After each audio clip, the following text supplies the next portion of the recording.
what I found in my research is that there's a series of qualities that self-made millionaires have. If you have these qualities, your success is virtually guaranteed. And if you don't have these qualities, the qualities are learnable. Point number one is that all business or sales skills are learnable.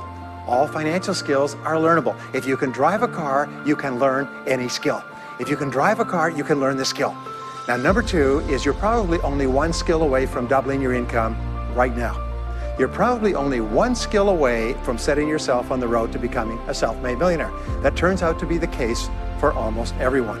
And if you don't know what that skill is, maybe over the course of the time we spend together, it'll jump out at you. But whatever it is, you've got to find it out and go to work on it, because it is learnable. It's a learnable skill. People say, well, I've never been very good with money. Well, get over it.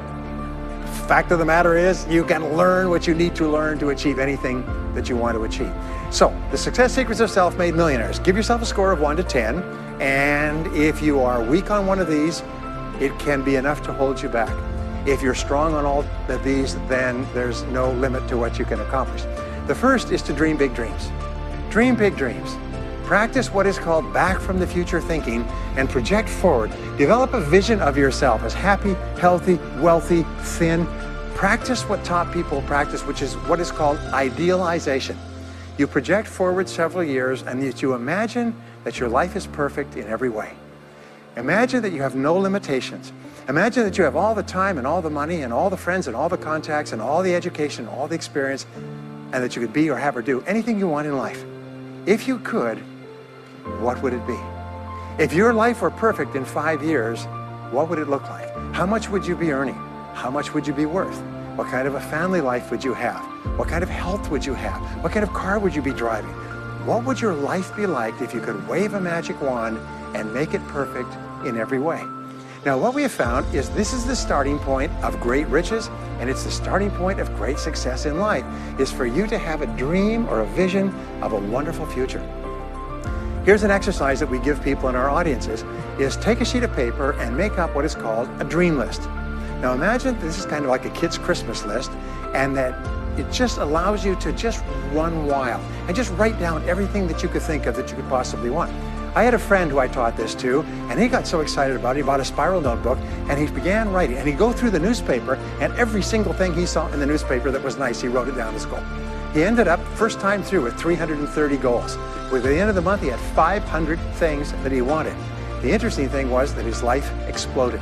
He activated the law of attraction, and he began to attract into his life people, circumstances, ideas, resources, insights that began to move him toward the accomplishment of the goals and began to move the goals toward him.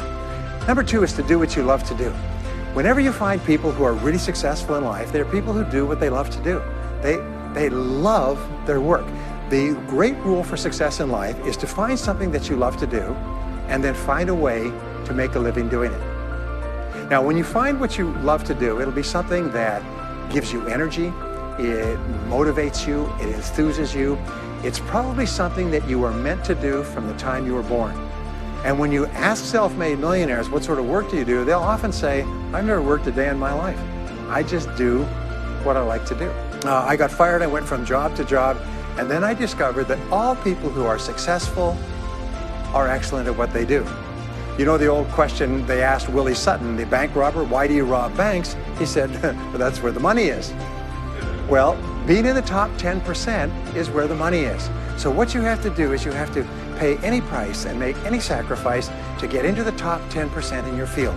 Now here's the good news. If you're doing what you love to do, you will want to be in the top 10% in your field. If you don't want to be excellent at what you're doing, it means you're in the wrong field.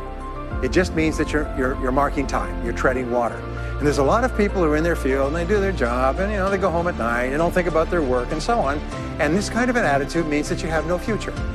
You have a very shaky present. That crackling sound you hear is the ice breaking under your feet, okay? And you have no future, because if you're not doing what you love to do and throwing your whole heart into it, you're just marking time. But everybody is designed so that there is something that you love to do that you can do well. And the fact that you love it means that you probably have the ability to excel at it.